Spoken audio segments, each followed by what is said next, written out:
स्वागत है आपका अपने फेवरेट चैनल जनमानस क्लासेज में। आज आपको इसमें जो है 400 महत्वपूर्ण साइंस के क्वेश्चन मिलने वाले हैं जो एनसीईआरटी से हैं और वो 50 से अधिक बार यानी मल्टीपल टाइम रिपीटेड है प्यारे साथियों। तो ये पूरा सेशन आप देख लेते हैं तो आपको गारंटीड बताता हूँ कि आपको इसका लाभ मिलेगा ही मिलेगा। तो चलते हैं प्यारे साथियों, आज की शानदार धमाकेदार जानदार श्रृंखला प्रारंभ करते हैं। आज के सेशन का पहला क्वेश्चन आपको स्क्रीन पे दिख रहा है। हड्डियों एवं दांतों का लगभग 50% किसका बना होता है? तो कैल्शियम फॉस्फेट का। हड्डियां तथा दांत किसके 50% से अधिक हड्डियां तथा दांत में कैल्शियम फॉस्फेट पाया जाता है। वो ऑक्सीजन और ओजोन क्या है? तो ऑक्सीजन ओजोन क्या है? तो एलोट्रॉप्स है। एलोट्रॉप्स में अपर रूप है ऑक्सीजन। ऑक्सीजन और ओजोन किसके? ऑक्सीजन ओजोन का क्या है तो बताओ एलोट्रॉप। ओजोन का सूत्र क्या होता है? O3। और ऑक्सीजन का तो आप वो सिंबल जानते हो O2 होता है, तो बिजली याद कर सकते हो। कौन सी गैस पायरेगैलोल के क्षारीय बेलन से गुजरने पर बादामी घोल बनाती है? तो आप बताओगे ऑक्सीजन जो है पायरोगेलोल के क्षारीय बेलन से गुजरने पर कैसा बादामी घोल बनाती है। मानव के अस्थि में कौन सा मुख्य तत्व है? तो आप बताओगे फास्फोरस पाया जाता है और कैल्शियम फास्फेट दोनों कह सकते हो बात, लेकिन यहाँ फास्फोरस आपको याद कर रखना। एक शुष्क सेल किसका इलेक्ट्रोलाइट की तरह इस्तेमाल होता है? किसके इलेक्ट्रोलाइट की तरह? तो आप बताओगे मैग्नीशियम क्लोराइड तथा जिंक क्लोराइड के की जो है इलेक्ट्रोलाइट की तरह जो है व्यवहार करता है। नेक्स्ट है तनुगंधक अम्ल की जस्ते के साथ प्रक्रिया के परिणाम स्वरूप उत्पन्न होता है। तो आप बताओगे हाइड्रोजन। क्या उत्पन्न होता है? बताओ हाइड्रोजन। अश्रु गैस है तो बताओगे अमोनिया गैस क्या है? एक प्रकार का अश्रु गैस है। अमोनिया क्या है? एक प्रकार का अश्रु गैस है। और क्लोरोपिक्रिन भी एक प्रकार का अश्रु गैस है। जल में आसानी से घुलनशील है, तो इसका उत्तर बताएंगे यानी अमोनिया। अमोनिया का क्या सूत्र होता है? तो NH3 होता है अमोनिया का सूत्र। एक अज्ञात गैस जो जल में शीघ्रता से घुल जाती है, गैस युक्त जलीय घोल में लाल लिटमस नीला कर देता है किया जाता है। यह गैस हाइड्रोजन क्लोराइड के साथ सफेद धूम्र भी यह एक अज्ञात गैस है। तो आप बताओगे कौन सा अज्ञात गैस है इसमें से?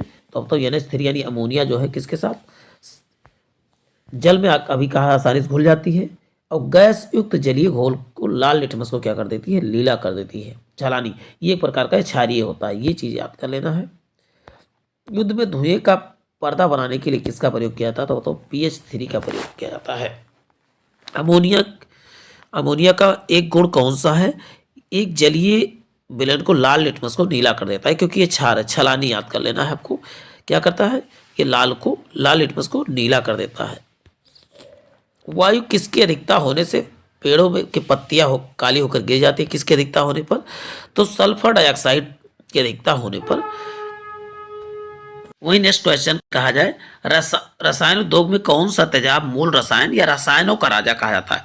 एक नाम हो क्या रसायनों का राजा, या बैटरी का अम्ल किसे कहा जाता है? तो क्या बताओगे? तब भी आप बताओगे H2SO4 यानी सल्फ्यूरिक अम्ल को जो है मूल रसायन या रसायनों का राजा कहा जाता है। और बैटरी में इसी अम्ल का प्रयोग किया जाता है। पक्षियों की हड्डियों का पाउडर उर्वरक के रूप में काम लाया जाता है, क्योंकि यह भरपूर होता है किसका? तो बताओ फास्फोरस की मात्रा इसमें क्या होती है? बहुत ज़्यादा होती है। किसमें? आप बताओगे पक्षियों की हड्डियों में। अब बात करते हैं एक कार बैटरी में प्रयुक्त अपघट्य के रूप में किसका प्रयोग? कार बैटरी या कोई भी बैटरी कहे तो अपघट्य के रूप में सबका प्रयोग होगा सल्फ्यूरिक अम्ल। सल्फ्यूरिक अम्ल का सूत्र H2SO4 होता है। वही बात करते हैं चांदी के पात्रों में काला पड़ जाना वायुमंडल में किस गैस की उपस्थिति के कारण होता है? तो बर्तन काले पड़े इसका मतलब वायुमंडल में हाइड्रोजन सल्फाइड नामक गैस यानी H2S है। और नेक्स्ट क्वेश्चन देखते हैं प्यारे साथियों। नेक्स्ट है पीतल के बर्तन की कलई करते समय गर्म बर्तन की सफाई के लिए प्रयोग किए जाने वाले अमोनियम क्लोराइड चूर्ण से निकलने वाला धुआं क्या है? तो बताओगी अमोनिया और हाइड्रोक्लोरिक एसिड है। क्या? अमोनिया और हाइड्रोक्लोरिक। घरेलू परिस्थिति में सामान्य कौन सा प्रशीतक प्रयोग में लाए जाते हैं? तो आप बताओगे अमोनिया जो है प्रयोग में लाया जाता है। अब नेक्स्ट है सुपरसोनिक वायुयान समताप मंडल में कौन सा पदार्थ विसर्जित करते हैं? तो आप बताओगे यहाँ NO2 होना चाहिए था, NO2 होना चाहिए, NOx लिखा हुआ है। सुपरसोनिक विमान क्या निकालते हो? आप बताओ NOT। नेक्स्ट है सूर्य के विकिरण को परावैंगनी प्रकाश किसकी परत के कारण जो है पृथ्वी के वायुमंडल तक नहीं पहुंच पाती है? तो परावैंगनिक या हानिकारक किरणें जो है ओजोन के कारण जो है पृथ्वी पर नहीं पहुंच पाती। ओजोन का सूत्र होता है O3 होता है। दिया सलाई में निर्माण में प्रयुक्त होता है। तो दिया सलाई या कहते हैं माचिस के तीली के जो ऊपर नोक होती है उसमें किसका? तो आप बताओ, लाल फास्फोरस का प्रयोग होता है। बैटरियों में कौन सा एसिड संग्रहित होता है? तो बैटरियों में अभी देखिए कई बार बात हो चुकी, तो आप बताओ सल्फ्यूरिक अम्ल को। इसी को रसायनों का राजा या अम्लों का राजा के नाम से जाना जाता है, मूल रसायन के नाम से जाना जाता है।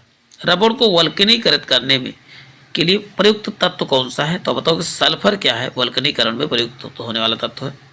शर्करा और सल्फ्यूरिक अम्ल की अभिक्रिया में कौन सा शुद्ध रूप से प्राप्त होता है? तो इसका उत्तर बताएंगे कार्बन जो है। शर्करा और सल्फ्यूरिक अम्ल की क्रिया कराया जाए तो कार्बन जो है शुद्ध रूप से प्राप्त होगा।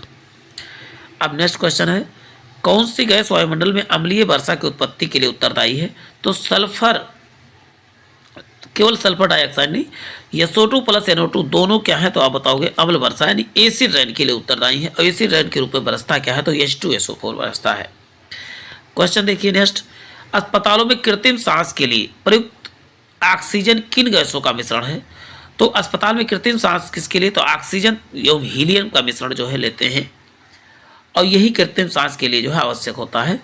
तो ऑक्सीजन को O2 और प्लस He दोनों को मिला के जो है सांस लिया जाता है। और वही पर्वतारोही कौन सा गैस ले जाते हैं? तब भी यही होगा। कौन सा गैस ओजोन परत के अपक्षय के उत्तरदायी है? कौन सा गैस सबसे ज़्यादा ओजोन परत को नुकसान पहुंचाती है? तो क्लोरोफ्लोरोकार्बन यानी CFC। AC में ही CFC का प्रयोग किया जाता है। और वही अमोनिया का बता दूं, अमोनिया का अश्रु गैस के रूप में अमोनिया को और कहाँ पर प्रयोग होता है? तो आप बताओगे फ्रिज में, रेफ्रिजरेटर में अमोनिया गैस का प्रयोग किया जाता है। अब नेक्स्ट है, दमा के रोगी को वायु के स्थान पर क्या दी जाती है? यानी हवा के स्थान पे हीलियम तथा ऑक्सीजन गैस जो है मिश्रित करके दिया जाता है। रसायनों का राजा किंग ऑफ केमिकल किसे? तो सल्फ्यूरिक अम्ल को किंग ऑफ केमिकल के रूप में जाना जाता है। पृथ्वी की सतह के ऊपर जाने ओजोन परत किस बचाव में प्रदान करती है? तो परावैंगनिक किरणों से बचाव करती है। कौन? ओजोन परत। नेक्स्ट क्वेश्चन बात करते हैं कि सभी अम्ल जो है जल में घुलकर क्या निकाल देते हैं, क्या प्राप्त कर देते हैं? तो H+ धनायन जो है प्रदान करते हैं सभी अम्ल। मैं एक अम्ल की बात नहीं कर रहा हूं। वह आयन जिनमें इलेक्ट्रॉनों की संख्या समान होती है वह सम इलेक्ट्रॉनिक कहलाते हैं। जिसमें न्यूट्रॉनों की संख्या समान होती है वो सम न्यूट्रॉनिक कहलाते हैं। और वही बात करते परमाणु की संख्या जिसमें बराबर होती है उसमें उसे क्या बोलते हैं? उसे समस्थानिक कहा जाता है। और जिसमें परमाणु भार की संख्या बराबर होती है समभारिक कहा जाता है। विखंडन की प्रक्रिया उत्तरदायी होती है। तो बताइए परमाणु में ऊर्जा मुक्त करने के लिए विखंडन की प्रक्रिया क्या होती है? उत्तरदायी होती है। किसी तत्व के समस्थानिक के बीच अंतर किनकी भिन्न संख्या की उपस्थिति के कारण होती है? तो आप बताओगे न्यूट्रॉन की भिन्न उपस्थिति समस्थानिकों में। अब बात करते हैं, एक रेडियोधर्मी पदार्थ की अर्ध आयु 10 दिन है तो इसका अभिप्राय क्या है? तो आप बताओगे पदार्थ का 3/4 भाग का विघटन 20 दिनों में हो जाएगा, इसका मतलब है। अब बात करते हैं किस प्रकार की अपक्रिया में सबसे अधिक हानिकारक विकिरण उत्पन्न होता है? विखंडन अपक्रिया में सबसे अधिक हानिकारक परमाणु बम किस सिद्धांत पे? तो विखंडन अपक्रिया पे ही कार्य करता है। और वही सूर्य की रोशनी नाभिकीय संलयन। हाइड्रोजन के रेडियो सक्रिय समस्थानिक को कहा जाता है। तो इसका उत्तर बताएंगे ट्राइटियम कहा जाता है। अब नेक्स्ट है देखिए, आइसोटोन होते हैं समान संख्या में न्यूट्रॉन क्या कहलाते हैं? आप बताओगे आइसोटोन। समान संख्या में न्यूट्रॉन क्या कहलाते हैं? आप बताओगे आइसोटोन कहलाते हैं। भस्मों का स्वाद कैसा होता है? भस्मों का स्वाद आप बताएंगे खारा होता है। भस्म का स्वाद, भस्म मीन्स होता है बच्चों, तो आप बताओगे क्षार। क्षार को भस्म या बेस के नाम से जाता है। इसका स्वाद आप बताओगे कैसा होता है? तो आप बताएंगे उसका स्वाद खारा होता है। कल्पकम फास्ट ब्रीडर रिएक्टर समृद्ध यूरेनियम के लिए किसके लिए जाता है? तो आप बताओगे यूरेनियम के लिए। कौन सा पदार्थ नाभिकीय रिएक्टर में मंदक के रूप में कार्य करता है? मंदक के रूप में, तो भारी जल आप बताएंगे मंदक के रूप में कार्य करता है। अम्ल एवं भस्म की परीक्षण के लिए किसका प्रयोग किया जाता है? अम्ल या क्षार के परीक्षण के लिए क्षार भस्म को क्षार कहते हैं, लिटमस पेपर का प्रयोग किया जाता है। हाइड्रोजन बम अनियंत्रित संलयन अपक्रिया, नियंत्रित नहीं अनियंत्रित संलयन अपक्रिया, ये चीजें याद कर लेना है। और वो नियंत्रित श्रृंखला अपक्रिया काम करता है। अब बताओ परमाणु बम। नेक्स्ट है, एक रेडियोधर्मी तत्व किसके भारत भंडार पाए जाते हैं? तो थोरियम का भंडार सबसे अधिक भारत में ही पाए जाते हैं। परमाणु बम का आविष्कार किसने किया था? तो उत्तर बताएंगे परमाणु बम का आविष्कार जो है यहाँ पर होना चाहिए था। परमाणु बम की जगह अणु बम का आविष्कार किसने किया? ऑटो हन ने। लेकिन परमाणु बम का आविष्कार ओपेनहीमर ने किया था। कार्बन डेटिंग किसकी आयु का निर्धारण करता है? तो कार्बन डेटिंग जो है जीवाश्म की आयु का निर्धारण करता है। वही नेक्स्ट क्वेश्चन आपका है कि कार्बन डेटिंग किसकी आयु निर्धारण हेतु प्रयुक्त होता है? तो जीवाश्मों या फॉसाइल के आयु का निर्धारण के लिए किया जाता है। कोबाल्ट 60 आमतौर पर विकिरण चिकित्सा यथा कैंसर जैसे रोगों का जो है इलाज के लिए प्रयोग किया जाता है। किस किरण का? तो गामा किरण का। सूर्य नेक्स्ट है, सूर्य से ऊर्जा उत्सर्जित होती है किस अपक्रिया द्वारा? तो इसका उत्तर आप बताएंगे नाभिकीय संलयन की अपक्रिया द्वारा जो है सूर्य में ऊर्जा। सर्वाधिक संख्या में समस्थानिक किसके? तो पोलोनियम के। कितने समस्थानिक क्या बताओ? 27 समस्थानिक हैं और ये पोलैंड देश के नाम पर इसका नाम रखा गया था। किसके उत्सर्जन में संभारिक उत्पन्न होते हैं? तो बीटा विकिरण के उत्सर्जन में संभारिक उत्पन्न होते हैं। जल में घुलनशील को क्या कहा जाता है? तो इसका उत्तर बताएंगे क्षार को जल में घुलनशील भस्म को कहते हैं। वही बात करते हैं हाइड्रोजन के समस्थानिकों की संख्या कितनी होती है? तो 3 होती है, 1H1, 1H2 और 1H3। पहले को बोलते हैं, पहले वाले को प्रोटियम, दूसरे को ड्यूटेरियम और तीसरे को ट्राइटियम। ये तीनों चीजें आपको याद करके रखना। कोबाल्ट 60 आमतौर पर विकिरण चिकित्सा में प्रयुक्त होता है क्योंकि ये क्या उत्सर्जित करता है? बताएंगे गामा किरणों पर उत्सर्जित करता है। और वहीं पीएच मान का निर्धारण किसने किया था? तो उसका बताएंगे पीएच मान का निर्धारण सोरेनसन ने किया था। किस सामान्य व्यक्ति के रक्त का पीएच स्तर क्या होता है? तो बताओ 7.35 से लेकर 7.45 होता है। वैसे नहीं, सामान्य व्यक्ति का रक्त का पीएच पर डायरेक्ट 7.5 ही याद करेंगे। चलते ही नेक्स्ट देखते हैं साथियों। रक्त कैंसर यानी ल्यूकेमिया को नियंत्रित करने के लिए कौन सा रेडियो आइसोटोप का प्रयोग किया जाता है? तो ल्यूकेमिया के प्रयोग के लिए कोबाल्ट 60 का प्रयोग किया जाता है। वही परमाणु शक्ति संयंत्र किस सिद्धांत पर कार्य करता है? तो विखंडन सिद्धांत पर कार्य करता है। अम्ल वह पदार्थ है जो क्या करता है? प्रोटॉन को निकालता है। क्या निकालता है? प्रोटॉन निकालता है। किसी परमाणु के नाभिक का आइसोटोप वह नाभिक है जिसमें क्या प्रोटॉनों की संख्या वही होती है किंतु न्यूट्रॉनों की संख्या क्या होती है? भिन्न। तो नेक्स्ट क्वेश्चन देखते हैं। पोलोनियम के समस्थानिक की संख्या कितनी है? अभी बात हो चुकी, कितनी? 100। और इसका नाम पोलैंड देश के नाम पे पड़ा हुआ है। क्वेश्चन है, सुरक्षा की दृष्टि से खाना पकाने के एलपीजी सिलेंडर में कौन सी गैस गंध के लिए मिलाई जाती है? तो एथाइल मर्केप्टाइन गैस जो है इसमें मिलाई जाती है गंध उत्पन्न करने के लिए। किस लवण का जलीय विलयन लाल लिटमस को नीला कर देता है? तो आप बताओगे Na2CO3 यानी सोडियम कार्बोनेट जो है जलीय विलयन को लाल लिटमस को क्या कर देता है? नीला कर देता है। इसका मतलब ये क्या है? क्षार है। ये चीजें याद करके रखना है एक एक चीज। पीएच मूल्यांक क्या दर्शाता है? यानी पीएच, तो इसका उत्तर किसी घोल का अम्लीय है या क्षारीय है इसको दर्शाता है कौन? पीएच पैमाना। स्थिर ताप पर किसी गैस का आयतन कम करने पर उसका दाब क्या हो जाता है? तो बताओ बढ़ जाता है। दाब कैसा होता है? बढ़ जाता है। गैसों का मिश्रण का नियम किसने दिया था? तो बताओगे ग्राहम बेल ने। गा से ग्राहम बेल, गाज से गैसों के मिश्रण को नियम को इन्होंने प्रतिपादित किया था। H2O और जलीय NaOH से भरी परख नलियों के विलयनों में विभेद किया जा सकता है। तो बताओ लाल लिटमस द्वारा जो है विभेद किया जा सकता है। गोबर गैस मुख्यतः होता है, आप बताओगे किसका? तो बताओ मुख्यतः मेथेन। गोबर गैस क्या होता है? आप बताओ मेथेन होता है। वह पदार्थ जो जलकर उष्मा प्रदान करते हैं क्या कहलाते हैं? तो इसका उत्तर बताएंगे ईंधन कहलाते हैं। जलकर उष्मा प्रदान करते हैं, आप बताओगे ईंधन कहलाते हैं। आदर्श गैस की ऊर्जा निर्भर करती है किस पर? तो मोलों की संख्या पर जो आदर्श गैस की संख्या निर्भर करती है। वायु से हल्की गैस कौन सी है? तो अमोनिया क्या है? तो बताओगे वायु से हल्की गैस कौन सी? तो अमोनिया है। परम ताप का मान कितना होता है? -273। यहाँ -273 डिग्री सेल्सियस। 200 जीरो हाथ से कर, जीरो ऊपर लगना चाहिए तो नीचे लग गया है। जो लवण अम्लीय हाइड्रोजन परमाणु का या हाइड्रोक्सिल आयन से मुक्त रहते हैं क्या कहलाते हैं? तो सामान्य लवण कहलाते हैं। क्या कहा जाता है? जो लवण अम्लीय हाइड्रोजन परमाणु या हाइड्रोक्सिक आयन से मुक्त रहते हो क्या कहलाएंगे? तो सामान्य लवण कहलाते हैं। एलपीजी का पूरा नाम लिक्विफाइड पेट्रोलियम गैस है। लिक्विफाइड पेट्रोलियम गैस भिन्न भिन्न नियत तापों पर गैसों के आयतन का दाब आचरण को दर्शाने के लिए आरेखित चक्र रेखा क्या कहलाती है? तो आप बताओगे आइसोथर्मल रेखा कहलाती है। क्या? आइसोथर्मल। किसी गैस का अणुभार उसके वाष्प घनत्व का कितना होता है, तो आप बताओगे वाष्प घनत्व का 2 गुना होता है। अमोनियम क्लोराइड का जलीय विलयन कैसा होता है, तो जलीय विलयन आप बताओगे क्षारीय। कैसा होता है, आप बताओगे क्षारीय। परम शून्य ताप यानी एब्सोल्यूट जीरो का टेम्परेचर है किसका, सैद्धांतिक रूप से न्यूनतम संभव तापमान को ही क्या कहा था, परम शून्य ताप कहा जाता है। कितना, 0.001 डिग्री सेल्सियस। ये चीजें याद करके रखना है। या केल्विन में 273.16 केल्विन कहोगे तभी करेक्ट हो जाएगा। नेक्स्ट है, ताप एवं दबाव की समान अवस्थाओं में गैसों के समान आयतन किसकी संख्या समान होती है, तो बताओ अणु की संख्या समान होती है। गैसीय समीकरण पीवी बराबर एनआरटी। आर क्या इसका मतलब, तो आर मीन्स होता है मोलों की संख्या को आर से डिनोट किया जाता है। कॉपर सल्फेट का जलीय घोल प्रकृति में अम्लीय होता है क्योंकि लवण में क्या होता है, हाइड्रोलाइसिस होता है। क्या होता है, एक एक चीज आपके इसमें क्वेश्चन के आंसर ऐसे हैं कि बार बार पूछे गए हैं प्यारे साथियों, तो इनको बहुत ध्यानपूर्वक इस पूरे वीडियोज को देखना है। अभी भी आपको कुछ क्वेश्चन और मिलेंगे। कार्बन मोनोऑक्साइड तथा नाइट्रोजन गैस का गैसीय मिश्रण क्या कहलाता है, तो आप बताएंगे प्रोड्यूसर गैस।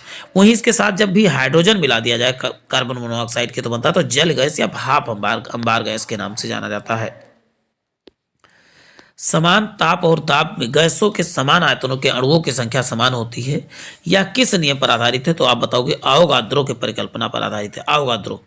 H2CO3 कैसा लवण है, तो H2CO3 आप बताएंगे ये एक प्रकार का अम्लीय लवण है। जल का सामान्य लवण यानी कॉमन सॉल्ट के घोल को क्या कहा जाता है, सोडियम के धनायन तथा क्लोरीन के ऋण आयन का आयन दोनों मिलते हैं तभी क्या बनता है, सामान्य लवण बनता है, नमक बनता है। कौन सा ईंधन न्यूनतम पर्यावरण प्रदूषण के लिए उत्पन्न, न्यूनतम पर्यावरण तो बताओ कि हाइड्रोजन। सभी गैसें शून्य आयतन प्राप्त करती हैं जब तापक्रम कितना हो, -273 डिग्री सेल्सियस। यहाँ zero consider, -273 degree Celsius, 273 degree Celsius न्यूनतम संभव तापमान है। दूध का पीएच मान आप बताओगे 6.6 होता है और मूत्र का पीएच मान भी लगभग 6 या 6.4 तक होता है। आप चलते हैं नेक्स्ट क्वेश्चन देखते हैं। नेक्स्ट क्वेश्चन है, न्यूट्रॉन की खोज किसने किया था, तो आप बताओगे चैडविक ने। अब इसका इजीली आप सब हो सकता जानते हो, ईंट पर नाचे, ईंट पर नाचे, तो क्या कहें, ई से इलेक्ट्रॉन, टा से टॉमसन, पा से प्रोटॉन और रा से रदरफोर्ड, ना से न्यूट्रॉन और चा से चैडविक। तो ऐसे इसके खोज करता तथा उनके जो है मूल कण के नाम। मूल कणों की संख्या कितनी, 3 होती है। वह वैज्ञानिक इसमें परमाणु सिद्धांत की खोज किया था। परमाणु सिद्धांत किसने दिया था, बताओ जॉन डाल्टन ने दिया। परमाणु भार का अंतरराष्ट्रीय मात्रक क्या है, परमाणु भार को कैसे नापा जाता है, तो बताओगे कार्बन 12 के द्वारा मापा जाता है। न्यूक्लियस की द्रव्यमान संख्या कितनी होती है, तो सदा उसके परमाणु क्रमांक से क्या होती है, अधिक होती है। परमाणु क्रमांक से सदैव अधिक होती है न्यूक्लियस की द्रव्यमान संख्या। अब द्रव्यमान संख्या क्या होता है, जैसे आपने देखा हीलियम का परमाणु क्रमांक 2 होता है और परमाणु भार इसका क्या होता है, 4। तो यही क्या है, द्रव्यमान संख्या है, परमाणु भार इसी को कहा जाता है। अब कहा जाता है एक इलेक्ट्रॉन पर कितना आवेश होता है, तो -0.16 × 10⁻19 जो है कूलाम होता है। सी सेल्सियस तो यहाँ कूलाम है। इलेक्ट्रॉन की खोज किसने किया, तो इलेक्ट्रॉन की खोज थॉमसन ने। किसी तत्व के रासायनिक गुण को कौन तय करता है, तो आप बताओगे ये रासायनिक गुण यहाँ इलेक्ट्रॉनों की संख्या ना होकर यहाँ प्रोटॉनों की संख्या जो है रासायनिक गुण को निर्भर करता है। इलेक्ट्रॉनों की संख्या काट के प्रोटॉनों की संख्या याद करें। रासायनिक तत्व के अणु के संदर्भ में चुंबकीय क्वांटम संख्या का संबंध किससे है, तो चुंबकीय क्वांटम संख्या का संबंध चक्रण से है। जब एक यौगिक है क्योंकि जल एक यौगिक है क्योंकि यह रासायनिक बंधों से जुड़े 2 भिन्न तत्व जुड़े होते हैं। जैसे आप जानते हैं ये हाइड्रोजन और ऑक्सीजन से जुड़ता है, 2 हाइड्रोजन तथा 1 ऑक्सीजन जब जोड़ते हैं तो क्या बन जाता है, जल बनता है। किसी परमाणु के रासायनिक व्यवहार निर्भर करते हैं, किस पर निर्भर करते हैं, तो न्यूक्लियस के इर्द गिर्द घूम रहे इलेक्ट्रॉनों की संख्या पर जो रासायनिक व्यवहार निर्भर करते हैं। अमोनिया है तो अब एक प्रकार का रासायनिक यौगिक क्योंकि इसका सूत्र क्या होता है, NH3 होता है। मतलब नाइट्रोजन और हाइड्रोजन के 3 अणु मिलके क्या बनते हैं, तो बताओगे अमोनिया। अमोनिया को जो है अश्रु गैस के नाम से जाना जाता है। व्यंजक चूड़ या इसी को ब्लीचिंग पाउडर, तो इसे क्या है, तो बताओ यौगिक है, इसका सूत्र क्या होता है, तो आप बताओगे CaOCl2 होता है। अब इसका निर्माण कैसे होता है? जब बुझे हुए चूने में क्लोरीन मिलाते हैं तो विरंजक चूर्ण का निर्माण होता है। परमाणु के नाभिक में कौन से कण उपस्थित होते हैं? तो नाभिक में प्रोटॉन एवं न्यूट्रॉन उपस्थित होते हैं। नेक्स्ट, एक भारतीय वैज्ञानिक किसका जिसका नाम जो है विशिष्ट मूल कण के साथ जुड़ा हुआ है? तो बताओ सत्येंद्र नाथ बोस। इन्होंने ही कौन से कण की खोज की थी? और बताओ बॉस आइंस्टीन कंडेंसेट यानी BIC के नाम से बॉस आइंस्टीन कंडेंसेट की खोज यानी पदार्थ की पांचवी अवस्था खोज किसने किया था? तो बताओ सत्येंद्र नाथ बोस ने किया था। एक ही प्रकार के परमाणु किसमें मिलते हैं? प्राकृतिक तत्वों में एक ही प्रकार के परमाणु तत्व मिलते हैं। प्रोटॉन की खोज किसने किया? तो गोल्डस्टीन और रदरफोर्ड दोनों का योगदान रहा है। वायु क्या है? तो एक प्रकार का मिश्रण, क्योंकि इसका सूत्र नहीं होता ना तो सिंबल होता है। बारूद भी क्या है? तो बताओगे एक प्रकार का मिश्रण है, इसका भी कोई सूत्र। हीरा क्या है? हीरा एक प्रकार का क्या है? तत्व है। और हीरा आप बताओ तो कार्बन का शुद्धतम अपरूप है। दुनिया का सबसे कठोर पदार्थ भी हीरा ही है। कौन सा इलेक्ट्रॉनिक संरूपण धातु तत्व के लिए है? 282। अब ये चीजें अभी आप वीडियो में कैसे किनका इलेक्ट्रॉनिक क्या है तो आप बताओगे 2 8 10 10 20 यानी 20 क्या है तो आप बताओगे कैल्शियम है। कैल्शियम क्या है तो आप बताओगे एक प्रकार का तत्व है। आपको बता दूं जिनके बाहरी कक्षा में 1 से लेकर 4 इलेक्ट्रॉन 1 से लेकर 3 इलेक्ट्रॉन होते हैं वो सभी क्या होते हैं? धातु होते हैं। इसमें इस बाहरी कक्षा में कितने इलेक्ट्रॉन है? बताओ 2 हैं। तो ये क्या होगा आप बताओगे? ये धातु है। और वही 4 जिसके बाहरी कक्षा में यदि यहाँ 4 होता तो क्या होता? ये उपधातु होती। और 4 से अधिक यानी कि 4 से अधिक यानी 7 तक 4 से 7 तक 5 से 7 तक किसी भी बाहरी कक्षा में इलेक्ट्रॉन है तो वो क्या होते हैं? अधातु होते हैं। इसका इजीली आपको याद कर सकते हो। अब बात करते हैं नाभिक की खोज रदरफोर्ड ने किन कणों की सहायता से किया था? तो बताओ अल्फा कण की सहायता से नाभिक की खोज किया था। अनिश्चितता के सिद्धांत का प्रतिपादन किसने किया था? तो बताओ हाइजेनबर्ग ने क्या किया था? अनिश्चितता का सिद्धांत। मेसान की खोज किसने किया? तो बताएंगे युकावा ने किसकी खोज किया था? मेसान की खोज किया था। अस्थायी नाभिक यानी हल्का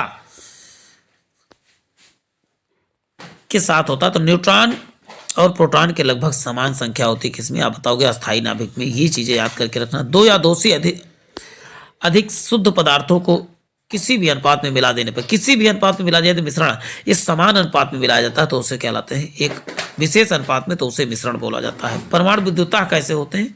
विद्युतता आप बताओगे उदासीन होते हैं। ऐसे तत्व इसमें धातु और धातु दोनों के गुण पाए जाते हैं वो क्या कहलाते हैं? उपधातु। इनके बाहरी का जिन तत्वों के बाहरी कक्षा में इलेक्ट्रॉन 4 होते हैं वो उपधातुएं होती हैं। किसी परमाणु के परिक्रमण कर रहे किसी इलेक्ट्रॉन की कुल ऊर्जा कितनी? सदा धनात्मक होती है। क्या होता है तो आप बताओ? सदा धनात्मक होती है। परमाणु संख्या 20 वाले परमाणु का इलेक्ट्रॉनिक विन्यास क्या होता है? तो आप बताओगे कितना? 2 8 8 2। अभी इसको देख ही चुके हैं हम सब। चलते हैं अभी सब की चर्चा करेंगे कैसे कैसे। तो ऐसा क्या होता है? धक्का सा प्राय स्टील के बना जाते हैं क्योंकि उनकी प्रत्यास्थता अधिक। धक्का सा मतलब जो स्प्रिंग जिसे कहते हैं स्प्रिंग प्राय किसके बनाए जाते हैं? अब तो स्टील बनाए जाते हैं क्योंकि उसमें क्या है? प्रत्यास्थता क्या इलास्टिसिटी अधिक होती है। अब हिंदी में धक्का सा कहेगा लेकिन नाम इसका प्राय क्या होता है? आप बताओगे स्प्रिंग होता है। जब एक ठोस पिंड को पानी में डुबाया जाता है तो उसके भार में ह्रास होता है। यह ह्रास कितना होता है? तो विस्थापित पानी के भार के बराबर। अब इसका कॉन्सेप्ट आप जो पानी में चीज डूबेगी नहीं इसका मतलब वो अपने बराबर का पानी हटा रही है। अपने भार के बराबर पानी हटा रही तभी नहीं डूब रही। यदि अपने से कम हटाएगी तो तुरंत डूब जाएगी। अब नेक्स्ट है देखिए एक धावक लंबी छलांग लगाने से पहले कुछ दूरी तक दौड़ता है क्योंकि छलांग लगाते समय उसके शरीर की गति जड़ता उसको दूर तक तय करने में मदद करती है। यानी पीछे आप देखते हैं कि छलांग लगाना तो थोड़ा पीछे हटके फिर दौड़ के लगाता है। इसका मतलब उसके शरीर की जड़त्व को जो है वो तोड़ना चाहता है, आराम की स्थिति को तोड़ना चाहता है। चलती हुई बस को अचानक ब्रेक लगने पर बैठे यात्री आगे की दिशा में गिर जाते हैं। ये न्यूटन की किस नियम के अनुसार? यानी क्रिया के प्रति विपरीत प्रक्रिया। ये न्यूटन नहीं सॉरी तो आप जानते हो बस में बैठा यात्री किस अवस्था में रहता है? जड़त्व अवस्था मतलब स्थिर अवस्था में रहता है। और जैसे ब्रेक लगती है उसके अंदर क्या आ जाता है? मोशन आ जाता है। तो ये किस नियम पर? तो न्यूटन का प्रथम नियम। अभी मैंने बता दिया थर्ड लॉ। तो थर्ड लगता है क्रिया प्रतिक्रिया भी उसकी बात करूंगा। जैसे बंदूक से जब गोली निकलती गोली तो आगे जाती लेकिन व्यक्ति पीछे जाता तो वहां न्यूटन का तृतीय नियम लगता है। और तैरने पर भी तृतीय नियम ही लगता है। अंडा मृदु जल में डूब जाता है किंतु नमक के सांद्र घोल में तैरता रहता है क्योंकि नमक के घोल का घनत्व तो अंडे के घनत्व से क्या होता है? आप बताओगे अधिक होता है।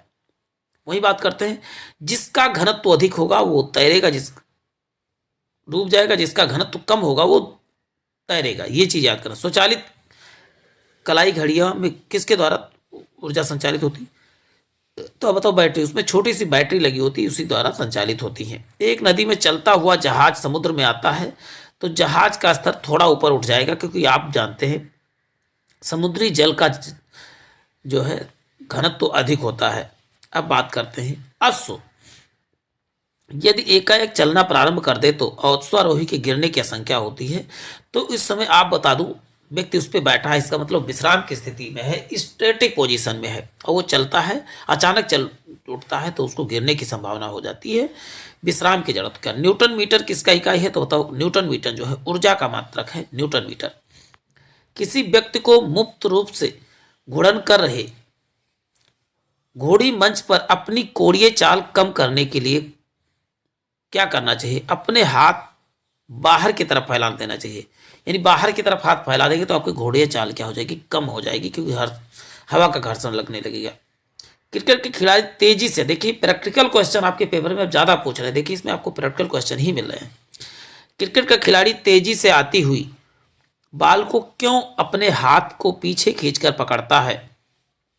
तो आप बताएंगे बाल विश्राम की स्थिति में आ जाती है। क्या आप बताओगे? बाल विश्राम की स्थिति में आ जाती है, इसीलिए खींचता है। एक भूस्थिर उपग्रह अपनी कक्षा में निरंतर गति करता है। यह अब केंद्र बल के प्रभाव से होता है, जो पृथ्वी के उपग्रह पर लगने वाले गुरुत्वाकर्षण बल से ऐसा संभव हो पाता है। नेक्स्ट है, देखिए समांतक कमरे की छत के निकट लगाए जाते हैं। समांतक मतलब वायु को जो स्वच्छ करने वाले। सांस में छोड़ी गई गर्म हवा ऊपर उठती है और वह बाहर चली जाती है। आप देखा कि गर्म हवा बाहर निकल जाती है और खिड़की के माध्यम ठंडी हवा आ जाती है। तो इसका मतलब क्या है? जो झरोखे जिसे कहते हैं, झरोखे हमेशा ऊपर लगे होते हैं। कहीं पर भी आपने देखा होगा छोटा सा झरोखा लगा होता है, उसी को बोलते हैं समांतक। भारहीनता होती है तो आप बताओगे गुरुत्वाकर्षण की शून्य स्थिति को ही क्या कहा था? जहां पर गुरुत्वाकर्षण शून्य होता है उसी को भारहीनता कहा जाता है। एक कार की गति 36 किलोमीटर प्रति घंटा है। इसे मीटर प्रति सेकंड में व्यक्त करेंगे तो कितना होगा? 10 मीटर प्रति सेकंड हो जाएगा।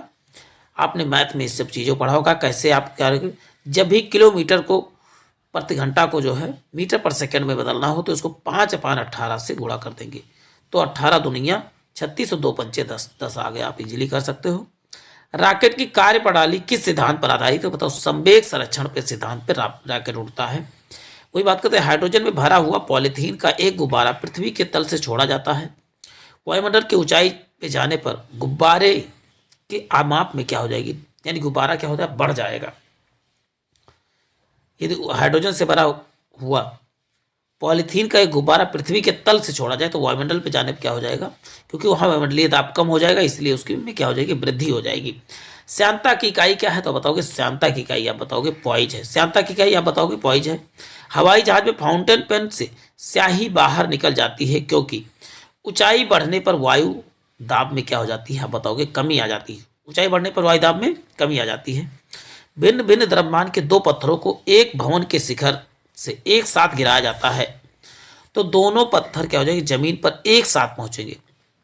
द्रव्यमान कुछ भी हो, लेकिन यदि नीचे गिरेंगे तो समान रूप से सही उसी समय पहुंचेंगे, साथ उनको गिराया गया है। अब बात करते हैं वायु दाब मापी की रीडिंग को। अचानक गिरावट किस बात की? अचानक बैरोमीटर का सुई नीचे गिरे, इसका मतलब क्या? आंधी तूफान। और धीरे धीरे ऊपर उठे, मतलब क्या है? दिन होगा साफ। और धीरे धीरे नीचे गिरे, इसका मतलब क्या होगा? पानी की बरसात। अब कैसे याद करेंगे? देखिए पानी क्या होती है? जब बरसता है तो नीचे ही गिरता है पानी, तो इसका मतलब जब कोई बैरोमीटर की सुई नीचे गिरे तो इसका मतलब क्या है? पानी बरसात। और धीरे धीरे आप देखो सूर्य जब सुबह उठते तो धीरे धीरे से लग रहा है सूर्य ऊपर उठ रहा है, तो इसका मतलब क्या है? जब ऊपर उठ रहा है इसका मतलब यह है कि दिन साफ होने की संभावना है। चंद्रमा पर वायुमंडल नहीं है, क्यों? क्योंकि यहाँ सूर्य का प्रकाश जो है चंद्रमा पे नहीं जा पाता है, पाता ही नहीं। या सूर्य से प्रकाश पाता है, ये एक चीज जान लीजिए, इसका कोई अपना नहीं। ये इसका प्रकाश किससे होता है तो बताओगे? और यहाँ पर एग्जैक्ट आंसर होना चाहिए, यहाँ पर वायुमंडल नहीं है, यहाँ गुरुत्वाकर्षण बल नहीं है, इसी कारण से यहाँ वायुमंडल नहीं है। अब नेक्स्ट बात करते हैं, एक हार्स पावर कितने वाट के बराबर होता है? तो बताओ 746। यहाँ पर सूर्य का ताप पाता है ऐसा कुछ नहीं, यहाँ पर गुरुत्वाकर्षण बल नहीं है, इसीलिए यहाँ पर वायुमंडल नहीं है। चलते हैं। प्रकाश का रंग निर्धारित होता है किसके? तो आप बताओ कि तरंग दैर्घ्य के द्वारा प्रकाश का रंग निर्धारित होता है। प्रेशर कुकर में खाना जल्दी पकता है क्योंकि इससे पानी का क्वथनांक क्या हो जाता है? बढ़ जाता है। प्रेशर कुकर में खाना जल्दी क्यों पक जाता है? क्योंकि इससे क्या हो, पानी का क्वथनांक बढ़ जाता है। तूफान की भविष्यवाणी की जाती है कि वायुमंडल का दाब क्या होता है? सहसा कम हो जाए, इसलिए क्योंकि वायुमंडल का दाब क्या हो जाए? सहसा कम हो जाए।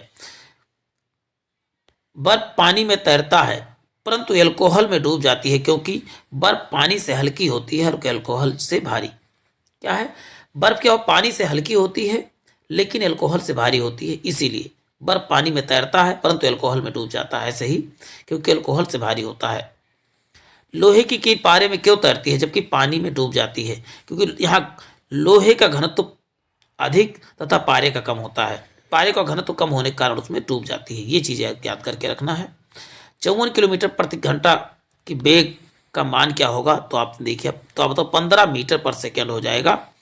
और आप ऐसे कर सकते हैं 54 डायरेक्ट इसको क्या करोगे?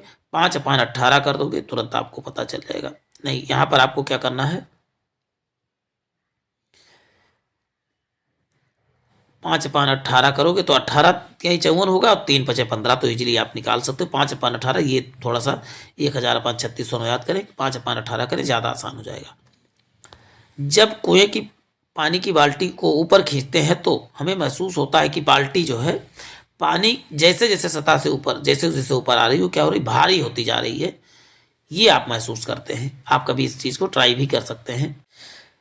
क्वेश्चन है, एक लिफ्ट में किसी व्यक्ति का प्रत्यक्ष भार वास्तविक भार से कम होता है जब लिफ्ट जा रही हो। कहाँ पर? तो एक त्वरण के साथ क्या है, नीचे जा रही हो तो उसका भार कम महसूस होता है। जब समान त्वरण से क्या हो, नीचे जा रही हो, तब क्या होता है? उसका भार कम। लेकिन यह समान त्वरण से ऊपर जा रही हो तो उसका भार बढ़ा हुआ महसूस होगा। ये चीज़ें याद करके रखना है। किसी पिंड का भार क्या होता है? सर्वाधिक कहाँ पर? ध्रुवों पे। ये ध्रुवों पे जाओगे सर्वाधिक होता है, लेकिन यही सबसे कम कहाँ होगा? तो भूमध्य रेखा पर सबसे कम महसूस होता है। भूमध्य रेखा पर सबसे कम कहाँ बताओ? भूमध्य रेखा पर। सड़क पर चलने की अपेक्षा बर्फ पर चलना कठिन क्यों होता है? क्योंकि बर्फ में सड़क की अपेक्षा घर्षण कम होता है। बर्फ में आप जाओगे देखो, सड़क तुम्हारे पैर क्या होंगे? सरकेंगे, मतलब फिसलेंगे। इसका मतलब जबकि आप वैसे बर्फ किस पे? सड़क पे चलते हो, सड़क पे क्या होता है? घर्षण बल ज़्यादा होता है, इसीलिए आप नहीं गिरते हैं। दलदल में फंसे व्यक्ति को लेट जाने की सलाह क्यों दी जाती है? क्योंकि क्षेत्रफल अधिक, जब भी क्षेत्रफल अधिक होगा तो दाब कम हो जाएगा, मतलब धंसोगे नहीं। तुरंत आप लेट जाओ, तुम्हारी पैर तो चला जाएगा अंदर, लेकिन पूरी शरीर जाना आसान नहीं, क्योंकि आपका क्या हो जाएगा? जैसे आप क्षेत्रफल बढ़ाएंगे वैसे दाब कम हो जाएगा। क्षेत्रफल के अपोजिट कार्य करता है, आप बताओगे दाब।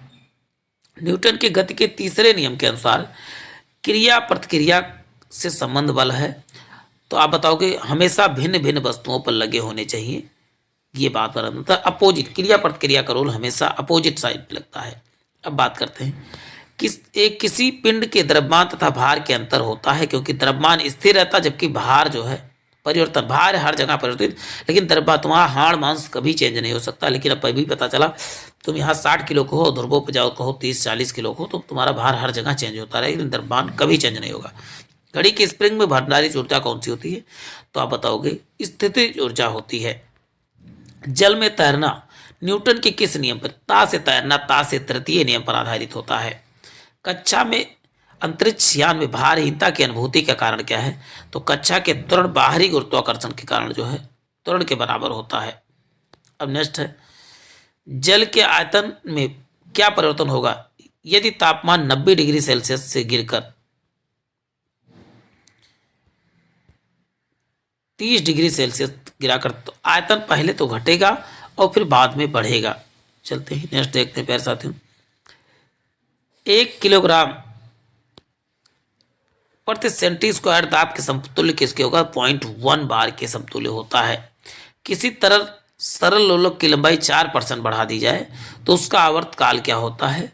तो कुछ नहीं, इसी का आप रूट निकाल लीजिए, तो 4 का रूट क्या हो जाएगा? तो आप बताओ 2% बढ़ जाएगा।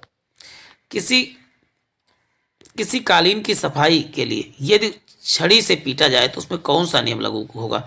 तो बताओ, कहा जाता है न्यूटन के प्रथम नियम, कोई वस्तु स्थिर और सम जब तक रहेगी जब तक उसके ऊपर कोई बाह्य बल ना लगाया जाए, मतलब उसमें गर्दा तब तक नहीं छूटेगा जब तक उस पर डंडा नहीं पीटा जाएगा। तो आप बताओ, गति का प्रथम नियम ही बता रहा है, इसमें जड़त्व का नियम कहा जाता है।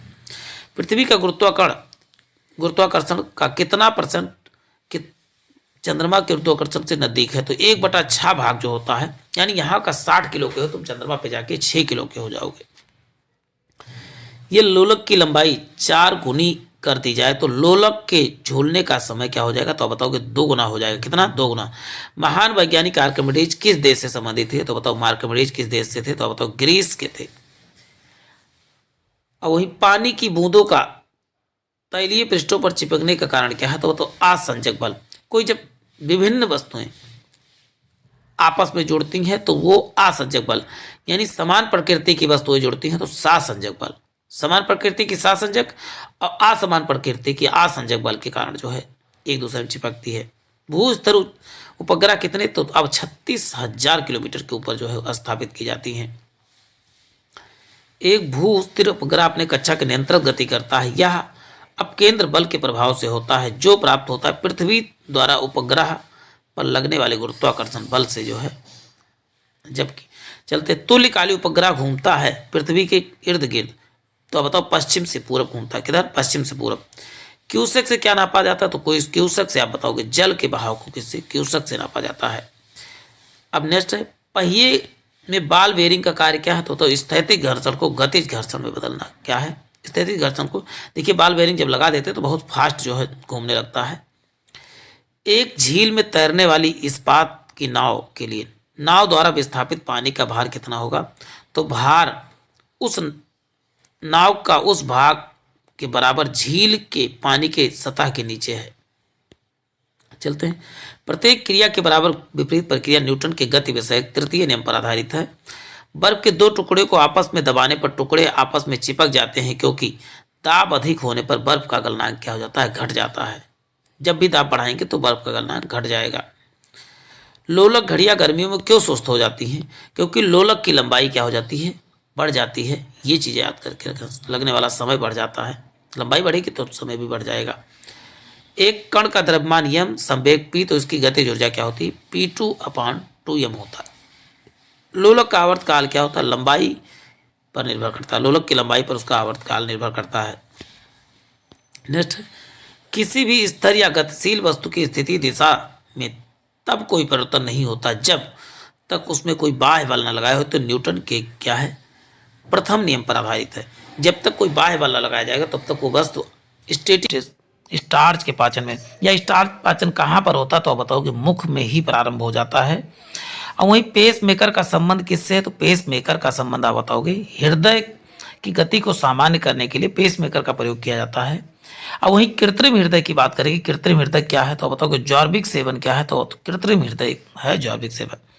अब बात करें मनुष्य के जीवन काल में कुल कितनी बार 2 बार दांत आते? कितने दांत 2 बार आते हैं? तो 20 दांत। आप जानते हैं दूध वाले भी दांत होते हैं 20, और बाद में टोटल 32 आते हैं। और 32 में 20 तो दोबारा आते ही आते हैं, और फिर कितने 12 और अधिक आते हैं। मानव शरीर में हृदय का कार्य क्या है? हृदय पंपिंग स्टेशन की तरह कार्य करता है। क्या बताओगे? पंपिंग स्टेशन की तरह कौन सा शरीर का अंग कार्य करता है? तो इसका उत्तर बताओगे हृदय जो है। दौड़ लगाते समय मनुष्य का रक्तचाप क्या होता है? बढ़ जाता है। ये चीजें याद कर लेना है। और सोते समय रक्तचाप घट जाता है। रक्तचाप मतलब होता है ब्लड प्रेशर घट जाता है। पेस मेकर का कार्य क्या है? दिल के धड़कन को प्रारंभ करना या सामान्य करना। ये क्या है? पेस मेकर का कार्य है। क्रेब्स चक्र किसका संश्लेषण करता है? पहले क्रेब्स चक्र के द्वारा ऊर्जा उत्पन्न होती है। और यह किसका उत्पादन होता है? तो पायरुविक अम्ल का उत्पादन होता है, संश्लेषण होता है, निकलता है। बात एक ही है। सोते समय रक्तदाब में क्या होता है? परिवर्तन। तो किस प्रकार का? तो घटता है। पेट में भोजन पचाने के लिए किसकी खास आवश्यकता होती है? किसकी खास आवश्यकता होती है? तो पेट में भोजन पचाने के लिए आप बताओगे एंजाइम की आवश्यकता होती है। मानव के आमाशय में कौन सा अम्ल भोजन के पाचन में सहायक है? तो यक्स क्या है? तो यक्स आप बताओ हाइड्रोक्लोरिक अम्ल जो होता है भोजन के पाचन में सहायक होता है। अधिकांश पाचन जो है किस अंग में हो जाता है? तो छोटी आंत में। आप बताओगे पाचन सबसे अधिक कहाँ पर होता है? तो छोटी आंत में होता है। अब बात करते हैं मनुष्य के पाचन क्रिया कहाँ से प्रारंभ होती है, तो उत्तर बताएंगे मुख। मुख में किसका, आप बताओ, स्टार्च का पाचन होता है। किनकी भित्तियों पर रक्त द्वारा डाले गए दबाव को रक्त दाब कहा जाता है, तो धमनी, सिरा नहीं, धमनी पर डाले गए दबाव को क्या कहते हैं, आप बताओगे, रक्त दाब कहते हैं। ये चीजें याद करके रखना। धमनी देखिए, नहीं तो आपने पढ़ा है केवल बस कि हाँ रक्तदाब मापा जाता है किसी, लेकिन धमनी के दाब को रक्तदाब मापा जाता है। रक्त का शुद्धिकरण कहाँ होता है, तो बताओ किडनी में रक्त का शुद्धिकरण होता है। वही आरबीसी किसके कारण से लाल होता है, तो हीमोग्लोबिन के कारण आरबीसी लाल होता है। पेप्सिन बदल देता है प्रोटीन को पॉलीपेप्टाइड में, कौन बदलता है, तो बताओगे पेप्सिन बदल देता है, पेप्सिन नामक एंजाइम बदलता है। पित्त किसके द्वारा पैदा होता है, पित्त बताएंगे यकृत के द्वारा। वही गति प्रेरक या पेस मेकर को ही गति प्रेरक कहा था, किससे संबंधित, तो बताओगे हृदय से संबंधित है, पेस मेकर का ही हिंदी नाम है। सर्वप्रथम परिसंचरण तंत्र का अध्ययन किसने किया था, तो बताओ विलियम हार्वे ने सबसे पहले जो है परिसंचरण तंत्र का आविष्कार किया था। मानव रुधिर का पीएच मान कितना होता है, तो बताओ 7.4 होता है।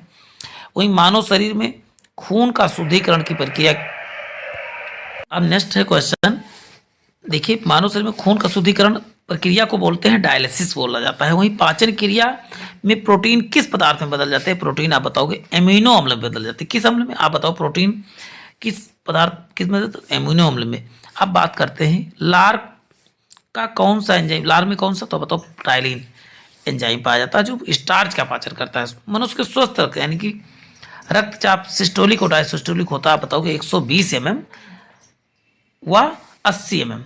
अब बात करते हैं अधिकतम पोषक तत्व रक्त में कहाँ अवशोषित होते हैं, तो बताओ छोटी आंत में होते हैं। और वही पित्त कहाँ जमा होता है, तो पित्त आप बताओगे पित्ताशय में जमा होता है पित्त। मानव रक्त का प्लाज्मा में प्राय पानी की प्रतिशत मात्रा कितनी भिन्नता होती है, तो आप बताओगे प्लाज्मा की मात्रा वैसे कहा जाए तो लगभग 80 से 90% होती है प्लाज्मा की मात्रा। ये चीज़ याद करके रख, 80 से 90% होती है। अब बात करते हैं वह अंग कौन सा जो मानव शरीर में ग्लाइकोजन के रूप में कार्बोहाइड्रेट को जमा करता है, तो यकृत जो है ग्लाइकोजन के रूप में कार्बोहाइड्रेट को जमा करता है। अब बात है सामान्य जीवन काल में मनुष्य का हृदय लगभग कितनी बार धड़कता है, लगभग 2 अरब बार धड़कता है, 2 अरब। ये चीजें याद कर लेना है। देखिए सभी एक एक चीज इंपॉर्टेंट है आपको। रक्त में पाई जाने वाली धातु कौन सी, तो रक्त में कौन सी धातु पाई जाती है, बताओ लोहा नामक धातु रक्त में पाई जाती है। नेक्स्ट क्वेश्चन देखते हैं प्यारे साथियों, ओजोन परत के अंदर मिलने वाले छिद्र की खोज कब हुई थी, तो इसका उत्तर हो 1985 में ओजोन परत, ये कहाँ पर, तो अंटार्कटिका में इस छिद्र का पता लगाया गया था। आदमी की खाल के अध्ययन को यानी त्वचा के अध्ययन को क्या कहते हैं, तो बताओ त्वचा विज्ञान या इंग्लिश में इसे डर्मेटोलॉजी के नाम से जाना जाता है। गन्ने के अंदर लाल सरण रोग बीमारी के लिए कौन सा जिम्मेदार है, तो आप बताओगे कोलेटोट्रिकम फैलकटम जो है इसके लिए जिम्मेदार है। वहीं केचुए के अंदर दिल की कितनी जोड़ियां पाई जाती हैं, तो चार चैम्बर पाए जाते हैं कुछ केचुए के अंदर। अब बात करते हैं बांस खाने वाले जानवर का नाम क्या है, तो लाल पांडा क्या बांस खा जाता है, आप सोचिए। भ्रूण के विकास के अध्ययन को क्या बोलते हैं, भ्रूण विज्ञान कहा जाता है, फ्यूटेस। नेक्स्ट है व्यायाम और मालिश से शरीर बीमारियों में छुटकारा पाने के तरीकों को क्या कहते हैं, तो उसे बोलते हैं फिजियोथेरेपी कहा जाता है। यानी व्यायाम के द्वारा और जो है मालिश के द्वारा जो बीमारी को छुटकारा पाए उसे फिजियोथेरेपी। वही जात एनेलिडा की स्थापना करने वाले वैज्ञानिक होते, तो लैमार्क ने जो है एनेलिडा की स्थापना किया था। जैसे कृत्रिम संश्लेषण के लिए डीएनए के लिए किसको नोबेल प्राइज मिला, तो अब तक कॉर्नबर्ग को जो है नोबेल प्राइज मिला था। प्यास नींद भूख को केंद्रित करने वाले मस्तिष्क के भाग को किस नाम, तो हाइपोथैलेमस का केंद्र। भूख नींद और प्यास का केंद्र किसे, तो आपको बताऊंगे हाइपोथैलेमस को जाना जाता है। कुष्ठ और टीबी रोग के इलाज के लिए कौन सा रोगाणुरोधी दवा, तो आप बताओ रिफैक्सिन का प्रयोग करते हैं किसमें, टीबी रोग और के इलाज के लिए, कुष्ठ और टीबी रोग। मानव रक्त में प्लाज्मा की मात्रा कितनी, तो बताओ 91 से 92%। धमनी और नाड़ी के रक्तचाप का अध्ययन क्या कहलाता, तो बताओ स्फैग्मोलॉजी। ये चीजें याद करके रखना, स्फैग्मोमैनोमीटर नहीं, स्फैग्मोलॉजी बात कर रहा हूँ। मूंगफली के अंदर टिक्का रोड जो होता है क्रोकोस्फेरा परसोनाटा है। वही बात करते हैं ऊर्जा का कौन सा साधन प्रदूषण नहीं करता, तो सूर्य ऊर्जा जो है कोई भी प्रदूषण नहीं करता। भारत में स्थापित किए जाने वाले पहले राष्ट्रीय उद्यान का नाम क्या था? तो कॉर्बेट नेशनल पार्क क्या था? पहला राष्ट्रीय उद्यान था। और वही नेक्स्ट, तंबाकू के अंदर जो हानिकारक तत्व होता है उसका क्या नाम है? तो उसका नाम निकोटिन है। तंबाकू के अंदर जो हानिकारक पदार्थ होता है, वही चाय में क्या होता है? तो थीन, और कॉफी में कॉफीन पाया जाता है। बंगाल में 1942 में अकाल हुआ, उसका मुख्य कारण क्या था? तो चावल की पत्ती में धब्बे जो है उसका मुख्य कारण था। वही परिस्थिति में विज्ञान तंत्र का अजैव घटक क्या है? तो मतलब अजैव यानी कि अजैविक घटक क्या है? तो मतलब पानी क्या है? अजैविक घटक है। रेड डेटा बुक जारी करने वाला के लिए कौन जिम्मेदार है? तो UICN होना था, GN नहीं, IUCN होना चाहिए था। IUCN जो है रेड डेटा बुक जारी करता है। दूध को पचाने में कौन सा एंजाइम सहायक है? तो रेनिन एंजाइम दूध के पचाने में सहायक है। आराम से पचने वाले प्रोटीन का साधन क्या है? सब आराम से कौन से प्रोटीन? तो सोयाबीन की प्रोटीन आराम से पच जाती है। एडवर्ड जेनर का संपर्क किस बीमारी, एडवर्ड जेनर ने किस बीमारी की खोज किया था? तो चेचक का खोज किया था। वहीं चेचक की टीका का भी खोज किसने? तो आप बताओ, जेनर ने किया था। जीवन की उत्पत्ति का सिद्धांत किसने प्रतिपादित किया? तो आप बताओगे, ओपेरिन ने जो है प्रस्तावित किया था। 25 नंबर क्वेश्चन देख रहे हैं। पशु और पौधे पर होने वाले जहर के रासायनिक पदार्थ के प्रभाव का अध्ययन को क्या कहा जाता है? तो बताओ, विष विज्ञान के नाम से जाना जाता है, विष विज्ञान। अब कैडमियम प्रदूषण से कौन सी बीमारी हो जाती है? तो बताओ, इटाई नामक बीमारी हो जाती है कैडमियम प्रदूषण। दूध का धवल रंग यानी सफेद रंग किसकी? तो केसीन के कारण, जबकि जो है दूध का पीला रंग किसके कारण होता है? तो कैरोटीन के कारण। जैसे गाय का दूध हल्का पीला होता है ना, तो किसके? तो आप बताओगे, कैरोटीन के कारण से होता है। कोई अनुवांशिक रोगों में कौन सा यौन संबंधित होता है? हीमोफीलिया एक प्रकार का जो है अनुवांशिक बीमारी है। और वसा में घुलनशील विटामिन कौन से होते हैं? कैल्शियोफिलाल, कैरोटीन, टोकोफेरॉल। अब वैसे याद करें, KEDA यानी कि विटामिन के, विटामिन ई और डी और विटामिन ए, ये सब क्या होते हैं? तो वसा में घुलनशील विटामिन है। और वही बात करें जल में, तो WBC याद करें, बी और सी क्या है? तो जल में घुलनशील विटामिन है। राष्ट्रीय पोषण संस्थान एक अनुसंधान है जो किस राज्य में है? तो बताओ, आंध्र प्रदेश में क्या है? पोषण अनुसंधान संस्थान है। अब दोष युक्त वृक्क वाले व्यक्ति यानी कि जिसकी किडनी खराब हो गई हो, अपोहन यानी डायलिसिस का उपयोग किया जाता है। इस प्रक्रम को क्या बोलते हैं? तो परासरण, यानी कि किडनी के दबाव को फुलाता है। लेकिन ये कोई परमानेंट इलाज नहीं है। आपको जो डायलिसिस है ये टेम्परेरी इलाज है। चलते हैं नेक्स्ट, देखते हैं प्यारे साथियों, किस तत्व की कमी के कारण घेघा रोग हो जाता है? घेघा रोग किसकी कमी से होता है? तो घेघा रोग आप बताओगे, आयोडीन की कमी से घेघा रोग हो जाता है। और आयोडीन क्या है? अधातु होते हुए भी इसमें चमक होता है। तो कौन सी ऐसी अधातु है जो चमकती है? तो बताओ, आयोडीन। और वैसे आयोडीन आपको कहाँ दिखेगा? आप बताओगे, नमक में। नमक में किसकी मात्रा होती है? आयोडीन की मात्रा पाई जाती है। लेकिन आपको बता दो, जो खड़ा वाला नमक, जो पीसा वाला नमक होता है, उसमें आयोडीन मिलाया जाता है। और यदि आप आयोडीन लेते हो तो आपको घेघा नामक बीमारी कभी भी नहीं हो सकती है। तो इसीलिए आप जब भी खाएं तो आयोडीन युक्त नमक ही खाएं। चिकित्सक परामर्श देते हैं कि हमें अपना भोजन वनस्पति घी की अपेक्षा तेल से बनाना चाहिए। ऐसा क्यों? क्योंकि तेल क्या है? असंतृप्त वसाएं हैं। असंतृप्त वसाएं क्या होते हैं? जो सामान्य टेम्परेचर पे क्या होते हैं? लिक्विड अवस्था में पाए जाते हैं। जैसे आप सरसों का तेल क्या है, तो कह सकते हो ये हमारे स्वास्थ्य के लिए ज़्यादा ठीक है। जबकि डालडा वगैरह जो आप देखते हो, यानी वनस्पति, ये थोड़ा हमारे शरीर के लिए क्या होते हैं? हानिकारक होते हैं। जो सामान्य टेम्परेचर पे भी क्या रहते हैं, जो है आपने देखा ठोस की अवस्था में पाए जाते हैं। EEG किस अंग का कार्य प्रणाली को के लिए जांच करता है? तो मस्तिष्क। जबकि ECG जब बात करेगा, ECG किसके लिए? तो C मतलब होता है कार्डियो, मतलब हृदय की जांच के लिए ECG का प्रयोग किया जाता है। और वही जापानी इंसेफेलाइटिस किसका कारण? जापानी इंसेफेलाइटिस क्या होता है? विषाणु से यानी वायरस से होने वाली बीमारी है। स्वरों को मानव रिहायशी क्षेत्रों से दूर रखना किसके उन्मूलन का सहायक है? तो जापानी इंसेफेलाइटिस किससे फैलता है? तो स्वरों से फैलने वाली बीमारी है।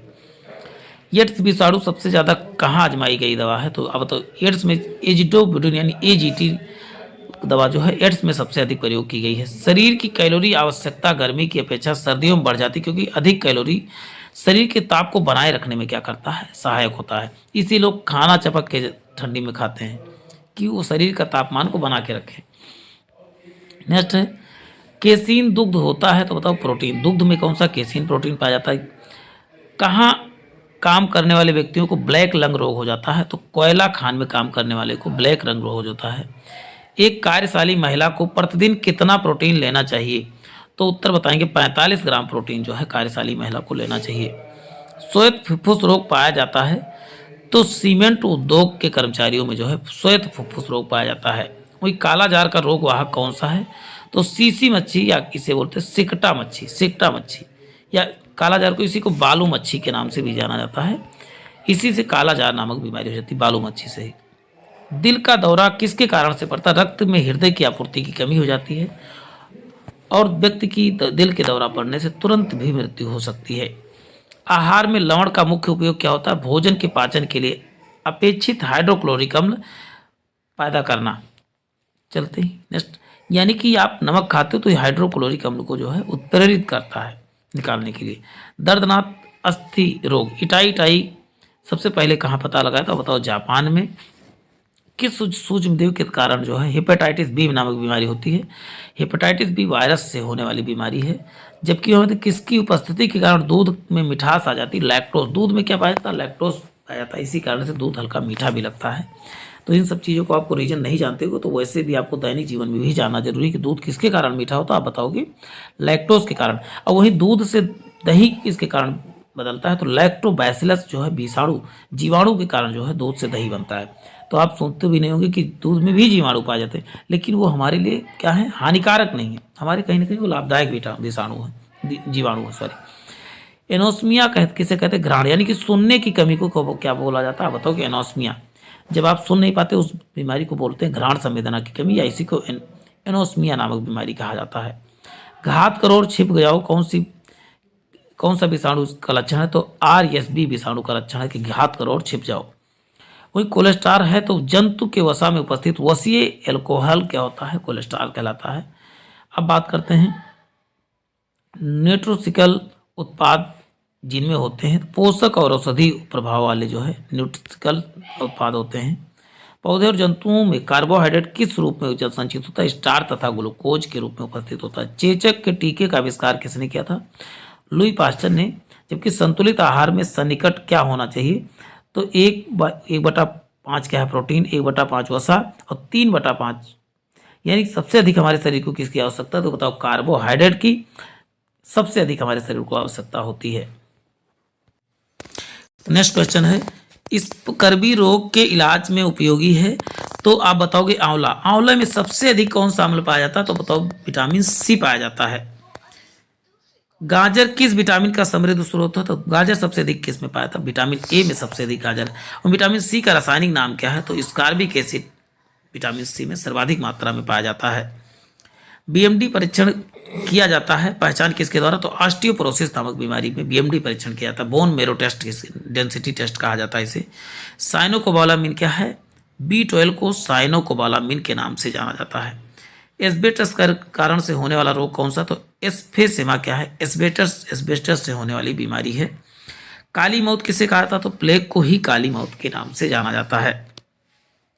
किस विटामिन के कारण जो है मसूड़ों में रक्त आता है और दांत हिलने लगता है? तो विटामिन सी के कारण ही मसूड़े हिलने लगते हैं। विटामिन सी का सबसे उत्तम स्रोत आंवला है। आंवला कहाँ पर? उत्तर प्रदेश के सबसे अधिक जो है प्रतापगढ़ में होता है। प्रातःकालीन धूप में मानव शरीर में कौन सा विटामिन उत्पन्न होता है? तो विटामिन डी प्रातःकालीन धूप से उत्पन्न होता है। एक कठोर परिश्रम करने वाले पुरुष को दैनिक ऊर्जा की आवश्यकता होती है 4000 किलो कैलोरी की आवश्यकता। कठोर परिश्रम की बात हो रही है, नॉर्मल परिश्रम वाले को 2100 कैलोरी बहुत है। बच्चों में अंगों की अस्थियां मुड़ जाती हैं यदि कमी हो जाए, विटामिन डी की कमी से अस्थियां मुड़ जाती हैं। वही किस सब्जी में प्राप्त नहीं होने वाला विटामिन डी किसी सब्जी से नहीं, साग से भले प्राप्त होता है लेकिन सब्जी से नहीं। मलेरिया का संक्रमण चरण है तो बताओ, रोगाणु को कहते हैं। छोटी माता में चिकन पॉक्स पैदा की जाती है, डीएनए विषाणु द्वारा जो पैदा होता है। मछलियों के यकृत में के तेल में कौन किसी विटामिन डी की प्रचुरता होती है? विटामिन ई महत्वपूर्ण लिंग ग्रंथियों की सामान्य क्रिया करने के लिए विटामिन ई की आवश्यकता होती है। विटामिन जो खट्टे फलों को में पाया जाता है तथा चर्म की स्वस्थ रखने में आवश्यक, तो विटामिन सी। कौन सा कवक है? एक्जिमा क्या है? यानी कि दांत खाद खुजली किससे? तो बताओगे कवक से फैलने वाला बीमारी है। विटामिन डी का रासायनिक नाम कैल्सीफेरॉल। विटामिन बी2 का अन्य नाम राइबोफ्लोविन होता है। कोई थायमिन किसका नाम है? तो बताओ विटामिन बी का नाम जो है थायमिन है। गलगंड में कौन सा प्रभावित होता है? थायराइड ग्लैंड जो होता है, गले की ग्रंथि जो है। वही एड्स किससे होता है? विषाणु से। और किस वायरस से? तो HIV वायरस से होता है। भारी मात्रा में अल्कोहल पीने से यकृत सिरोसिस नामक बीमारी हो जाती है। रक्त का थक्का किस में, स्कंदन किस में, तो विटामिन के कारण। वहीं मानव शरीर में विटामिन ए का संचित कहाँ पर, और यकृत में संचित होता है। डेंगू बुखार के कारण मानव शरीर में कमी किसकी होती है, प्लेटलेट की कमी हो जाती है। जिस विटामिन में कोबाल्ट पाया था, विटामिन B12 में कोबाल्ट नामक धातु पाई जाती है। और विटामिन ए में क्या, टोकोफेरॉल। तो आज के लिए प्यारे साथियों इतना ही, फिर मिलते हैं एक नए सेशन में। जय हिंद, जय भारत। टांग, टीबिया नामक हड्डी कहाँ पर, आप बताएंगे, टांग में पाई जाती है। वहीं एथलीट को किससे जल्दी ऊर्जा उत्पन्न होती है, तो आपको बता दूं कि कार्बोहाइड्रेट, वसा और प्रोटीन में से सबसे पहले उनको क्या दिया जाए इजीली, तो कार्बोहाइड्रेट। लेकिन कार्बोहाइड्रेट के अंदर सबसे सरल कार्बोहाइड्रेट कौन सा होता है, तो सही बात है, ग्लूकोज दिया जाता है। आपको बताओगे ग्लूकोज। इसीलिए आप देखते हो कि जब भी कुछ होता है तो डॉक्टर ग्लूकोज आपको जरूर देता है कि आपको इजीली आपको ऊर्जा मिल सके। सोयाबीन में प्रोटीन का प्रतिशत कितना होता है, तो लगभग 42%, यानी 100% में 42% क्या है, प्रोटीन ही पाया जाता है। इसीलिए कहा जाता है प्रोटीन के सबसे अच्छा स्रोत आप बताएंगे सोयाबीन ही होता है। अब नेक्स्ट देखिए, जैविक सिस्टम में रासायनिक क्रिया की प्रक्रिया को तेज करने में उत्तरदायी पदार्थ कौन सा है। जैविक क्रिया को कौन, जैविक सिस्टम में रासायनिक क्रिया को कौन तेज करता है, यानी पाचन वगैरह में कौन सहायक है, तो एंजाइम ही जो है सहायक है। और वहीं नवजात शिशुओं में हड्डियों की संख्या लगभग कितनी है, तो हड्डियों की संख्या आप बताएंगे 20 है हड्डियों की संख्या। नेक्स्ट है, वृद्धावस्था में मनुष्य में हड्डियां कमजोर हो जाती हैं। क्यों कमजोर हो जाती हैं, तो उस समय वृद्धावस्था में किसकी कमी, कैल्शियम की कमी हो जाती है। कैल्शियम की हड्डियां किसकी, कैल्शियम तथा फास्फोरस की बनी होती हैं, या कैल्शियम फास्फेट कह सकते हो इसी को। अब नेक्स्ट देखिए, सर्वग्राही यानी यूनिवर्सल रिसिपिएंट रुधिर के वर्ग किसे कहा जाता है, कौन सबको रिसीव करता है, AB को। और आपको यही जस्ट अपोजिट कहा जाए, सर्वदाता किसे, तो सर्वदाता किसे कहा जाता है, O को सर्वदाता कहा जाता है। ओ रक्त समूह को सर्वदाता और AB को जो है सर्वग्राही, ये सबको देता है, ये सबसे ग्रहण करता है। ये चीजें याद करके रखना है। मनुष्य के शरीर पसलियां कितनी जोड़े होती है, तो पसलियां 12 जोड़े, यानी टोटल 24। और यदि कहा जाए पूरे सीने में कितनी हड्डियां होती है, तो आप बताओगे, या छाती में, तो 25 बताओगे। एक स्टर्नम इसमें जुड़ जाती है, 24 + 1, 24 पसलियां प्लस एक स्टर्नम जुड़ के 25 हो जाती है। पसलियां भी एक प्रकार की हड्डी ही होती है। यदि पुरुष का रक्त वर्ग AB हो, महिला का रक्त वर्ग B हो, तो उसके संतानों में कौन सा रक्त उपस्थित नहीं हो सकता है, तो O नहीं उपस्थित हो सकता है। ये चीजें याद करके रखना है। कौन सी शर्करा तत्काल ऊर्जा देती है, देखिए कौन सी शर्करा तत्काल ऊर्जा देती है, तो आप बताओगे ग्लूकोज से हमें क्या होता है, इंस्टेंट ऊर्जा मिलता है। अभी इसी वीडियो में मैंने इसकी चर्चा की है। अब देख लियो, वही क्वेश्चन भी आ गया, सर्वात्रिक दाता या डोनर किसे, यूनिवर्सल डोनर किसे कहा जाता है, तो आप बताओगे O को यूनिवर्सल डोनर। AB रक्त वाले व्यक्ति को सार्वत्रिक ग्राही कहा जाता है, क्योंकि उसके रक्त में प्रतिपिंड का अभाव होता है। ये चीजें याद करके नहीं, एंटीजन का अभाव कह सकते हो। चलते ही नेक्स्ट देखते हैं, मनुष्य के शरीर में पैर की हड्डी होती है कैसी, तो आप बताओगे पैर की हड्डी खोखली होती है, पोरनुमा होती है। शहद का प्रमुख घटक कौन सा है, तो शहद में क्या होता है, शहद आप बता दो फ्रक्टोज, और फलों में का मुख्य घटक भी फ्रक्टोज। अब ये बताइए, ये जो मधुमक्खियाँ होती फल वगैरह फूल वगैरह ही खाती, तो ऐसे याद करो कि वैसे मुख्य घटक किसका है, फल का मुख्य घटक है, फल का फ्रक्टोज। लेकिन ये शहद भी किससे बनाती है, फल और फ्रूट से बनाती है, तो इजीली ऐसे याद कर सकते हैं। प्रोटीन को माना जाता है शरीर को निर्माणकारी माना जाता है। प्रोटीन क्या करता है, शरीर का निर्माण करने वाला पदार्थ। अब वही बात करते हैं, मनुष्य की खोपड़ी में कितनी हड्डियां होती हैं, तो आप बताओगे 8। लेकिन जब भी सिर की बात करें, सिर में कितनी होती हैं, तो 29 होती हैं। 8 आपने खोपड़ी में देख ही लिया, 14 आपके फेस में होती हैं, और 6 किस में होती हैं, आप बताओगे कान में होती हैं, और 1 किस में होती, तो 1 होती है गले की। टोटल कितनी हड्डियां आप देखोगे, 14 ये हो गई, तो आप बताओगे 29 हड्डियां आपके सामने मैंने रख दिया। शहद में मुख्यतः क्या होता है, तो वैसे फ्रक्टोज, लेकिन ये सब के फ्रक्टोज ग्लूकोज ये सब किसके पार्ट है, तो आप बताओगे ये कार्बोहाइड्रेट के पार्ट है। मानव शरीर में सबसे लंबी हड्डी कौन सी, फीमर। और फीमर को क्या कहा जाता है, उरु हड्डी के नाम से जाना जाता है, उरु हड्डी इसी को कहा जाता है। अब नेक्स्ट देखिए, मानव शरीर की किस अंग की हड्डी सबसे लंबी होती है, तो फीमर कहाँ पर पाई जाती है? तो जांघ में पाई जाती है। मानव शरीर में कार्बोहाइड्रेट पुनः संग्रह कहाँ पर होता है? पुनः संग्रह होता है किस रूप में? तो ग्लाइकोजन के रूप में, और बाद में जब शरीर को जरूरत होती है तो ग्लाइकोजन को ग्लूकोज में परिवर्तित करके फिर से लेता है। कैप्सूल का आवरण किसका बना होता है? तो आप बताएंगे स्टार्च का बना होता है कैप्सूल का आवरण। वही मनुष्य में कुल कितनी हड्डियां होती हैं? मनुष्य में कुल कितनी? तो आप बताओगे 206 हड्डियां किसमें होती है? आप बताओगे मनुष्य में कितनी? 206 हड्डियां। और वहीं रक्त ग्लूकोज का सामान्य स्तर व्यक्त किया जाता है, तो बताओगे भाग प्रति मिलियन के द्वारा जो है ग्लूकोज की मात्रा को व्यक्त किया जाता है, भाग प्रति मिलियन। कौन सा रक्त समूह सर्वग्राही है? तो ए बी सर्वग्राही, और ओ क्या है? सर्वदाता है। मानो सर्वाधिक प्रबल अस्थि यानी सबसे मजबूत अस्थि कौन सी? तो जबड़े की हड्डी क्या है? सबसे मजबूत अस्थि होती है। वही सबसे छोटी हड्डी की बात करें तो क्या हो जाएगा? स्टेपीज हो जाएगी। ये कान में पाई जाती है। कहाँ पर? आप बताओगे कान में पाई जाने वाली हड्डी है स्टेपीज। और जांघ में कौन सी? उरु हड्डी, जो सबसे बड़ी हड्डी होती है। लंबे समय तक कठोर शारीरिक कार्य के पश्चात मांसपेशियां थकान अनुभव होने लगता है किसके? ग्लूकोज के कम होने के कारण। ये चीजें याद करके रखना है, थकान महसूस होता है। और लैक्टिक एसिड, आप बताओ कि मांसपेशियों में लैक्टिक एसिड जमा करने होने के कारण से भी ऐसा होता है। शरीर में ऊतकों का निर्माण किससे होता है? तो बताओ ऊतकों का निर्माण जो है प्रोटीन के द्वारा। एंजाइम मूल रूप से, सभी एंजाइम मूल रूप से क्या होते हैं? आप बताओ एंजाइम सभी होते हैं प्रोटीन ही होते हैं। सर्वाधिक ऊर्जा प्राप्त प्रदान करता है, तो कार्बोहाइड्रेट हमें क्या करता है? सर्वाधिक ऊर्जा प्रदान करता है। देखिए 30 क्वेश्चन हमने कम समय में, उसके बाद नेक्स्ट 30 देखने वाले हैं। नेक्स्ट देखिए, धनिया में उपयोगी अंश होता है, तो आप बताओगे पत्ते व सूखे फल क्या होते हैं? आप बताओगे धनिया में उपयोगी अंश क्या कहलाता है? पत्ते व सूखे भाग को उपयोग किया जाता है। किसके द्वारा आनुवंशिकता के विज्ञान को अनुवांशिकी कहा गया? तो वाटसन के द्वारा आनुवंशिकता के विज्ञान को अनुवांशिकी किसने कहा? तो आप बताओगे वाटसन ने कहा था। ये बात वांशिकी अनुवांशन वाटसन याद कर सकते हो। कौन सी फसल मृदा को नाइट्रोजन से भरपूर कर देती है? मृदा को नाइट्रोजन, तो मटर या दाल वाले जितने फसल होते हैं मृदा में नाइट्रोजन की मात्रा को भरपूर बना देते हैं। चंदन के पेड़ को क्या माना जाता है? आंशिक मूल परजीवी के नाम से जाना जाता है। चंदन के पेड़, चंदन के पेड़ की आपने सुना होगा, जो टीका वगैरह लगाते हैं उस चंदन के पेड़ की ही लकड़ी से बनता है।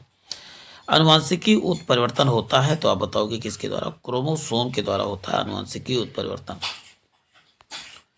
अब देखते हैं नेक्स्ट है, फलीदार पादपों की जड़ों में उपस्थित गांठों में पाए जाने वाले नाइट्रोजन स्थिरीकरण जीवाणु कौन से हैं? किस प्रकार के होते हैं? आप बताओ सहजीवी होते हैं। और किसमें कौन काम? तो राइजोबियम जो है क्या करता है?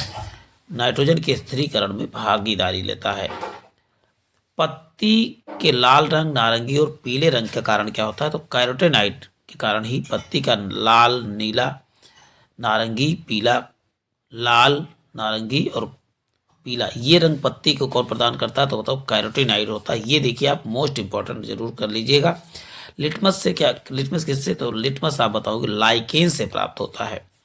पौधे या पेड़ का खाना तैयार करने की प्रक्रिया कहलाती है, तो उत्तर बताएंगे फोटोसिंथेसिस कहलाती है। पौधे व पेड़ का खाना तैयार करने की प्रक्रिया फोटोसिंथेसिस, इसी को प्रकाश संश्लेषण के नाम से जाना जाता है। जीन शब्द का सर्वप्रथम किसने प्रयोग किया? जा से जीन और जा से जोहानसन, आप इजीली याद कर सकते हो। प्रयोगशाला में सर्वप्रथम डीएनए का संश्लेषण किसने किया? तो डीएनए का संश्लेषण आप बताओगे खुराना ने जो है डीएनए का संश्लेषण किया था। सिनकोना की छाल से प्राप्त औषधि को मलेरिया उपचार के लिए प्रयुक्त किया जाता है। जिस कृत्रिम औषधि ने इस प्राकृतिक उत्पाद की प्रतिस्थापित किया, तो आप बताओगे क्लोरोक्विन का जो है मलेरिया के उपचार में किसका प्रयोग किया था? क्लोरोक्विन का प्रयोग भी किया जाता है। और वैसे सिनकोना के छाल का भी प्रयोग किया जाता है। चलते ही नेक्स्ट देखते हैं, नर पुष्प स्त्री पुष्प दोनों जन्म देने वाले पौधे क्या कहलाते हैं? तो उभय लिंग कहलाते हैं। जैसे नर और स्त्री पुष्प दोनों एक के अंदर होते हैं, उसमें क्या बोलते हैं? उभयलिंगी। किस फसल में एजोला एनाबीना जैसे उर्वरक का प्रयोग होता है? तो आप बताओ चावल के फसल में एजोला एनोबिना को बो देते हैं, उसके बाद जब धान बैठाने से पहले उसको उसी में जो है दबा दिया जाता है। गेहूं, जौ, नींबू, राई, नारंगी, बाजरा आज संबंधित हैं, 3 पादप परिवार से संबंधित हैं। चलते ही नेक्स्ट देखते हैं, जैव ईंधन किसके बीज से प्राप्त होता है? जैव ईंधन आप बताओगे जेट्रोफा से प्राप्त होता है। बाया महाधमनी चाप इनमें कहाँ दिखाई देता है? तो स्तनपाइयों में दिखाई देता है। पेड़ की पत्तियों में पाया जाने वाला हरा पदार्थ क्या कहलाता है? क्लोरोफिल कहलाता है। हरा पदार्थ क्या कहलाता है? तब बताओगे क्लोरोफिल कहलाता है। सामान्य प्रयोग में आने वाला लौंग कहाँ प्राप्त होता है? फूल के कली से प्राप्त होता है। डीएनए का डबल हेलिक्स यानी डू हेलिक्स मॉडल किसने दिया? तो वाटसन तथा क्रिक ने डुअल हेलिक्स मॉडल दिया था। प्रकाश संश्लेषण केवल किस में होता है? आप बताओगे प्रकाश संश्लेषण केवल दिन में होता है। वही सूर्य के प्रकाश के उपस्थिति में ही प्रकाश संश्लेषण संभव है। बांस किस प्रकार? बांस क्या है? तो आप बताओगे बांस, आप बताओगे घास होता है। यहाँ बांस लिखा है लेकिन बांस आप समझिएगा। प्रकाश संश्लेषण की क्रिया उत्पन्न होती है तो CO2 तथा पानी और क्लोरोफिल से क्या क्या चाहिए? कार्बन डाइऑक्साइड, पानी और क्लोरोफिल के उपस्थिति में ही प्रकाश संश्लेषण प्रक्रिया संपन्न होती है, लिखना चाहिए था। शाकीय भारतीय डॉक्टर किसे कहा जाता है? शाकीय भारतीय डॉक्टर आप बताओगे आंवला को शाकीय भारतीय डॉक्टर के रूप में जाना जाता है। इस क्वेश्चन को तो आप स्क्रीनशॉट जरूर ले लें। शाकीय भारतीय डॉक्टर किसे कहते हैं? तो आप बताओगे आंवला को कहा जाता है। चिलगोजा किस एक प्रजाति के बीज से प्राप्त होता है? तो चिलगोजा जो है पाइन से प्राप्त होता है। पाइन एक वृक्ष है, उससे क्या प्राप्त होता है? बताओ चिलगोजा प्राप्त होता है। वही नेक्स्ट बात करते हैं, किस वनस्पति खाद्य से अधिकतम प्रोटीन होता है? किसमें अधिकतम? तो आप बताओगे सोयाबीन में 42%। इसी वीडियो में आपने देखा है। हसीस पौधे से प्राप्त की जाती है। यह बताइए कि यह पौधा किस भाग से प्राप्त होता है? पौधे की किस भाग से प्राप्त होता है हसीस? तो आप बताओगे तने तथा नर पुष्पक्रम के निस्त्राव से जो है प्राप्त होता है। जड़ें धनात्मक भूम्यानुवर्तन होती हैं। तो आप बताओगे अधिकांश जो है जड़ें भूमि में ही होती हैं। अब बात करते हैं प्रकाश संश्लेषण के लिए कौन सी गैस आवश्यक? तो CO2।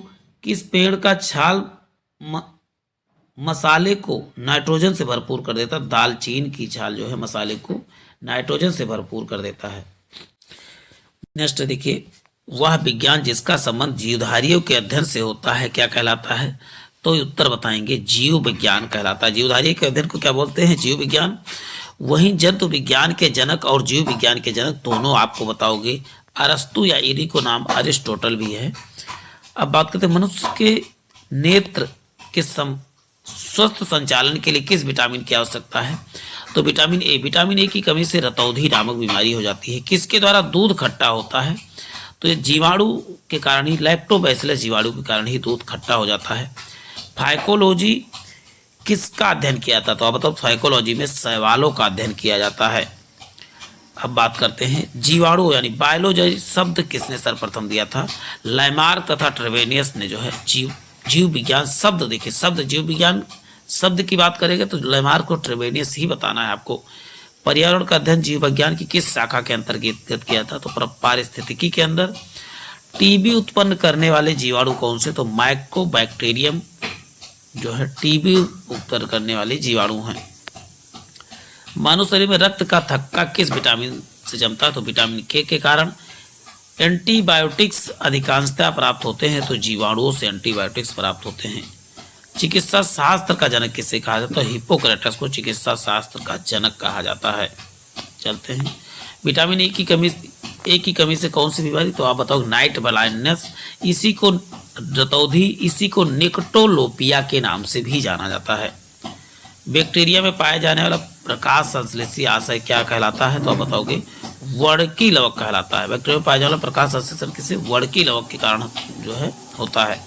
दूध से दही जमाने में कौन सा? तो लैक्टोबैसिलस नामक जीवाणु सहायक है।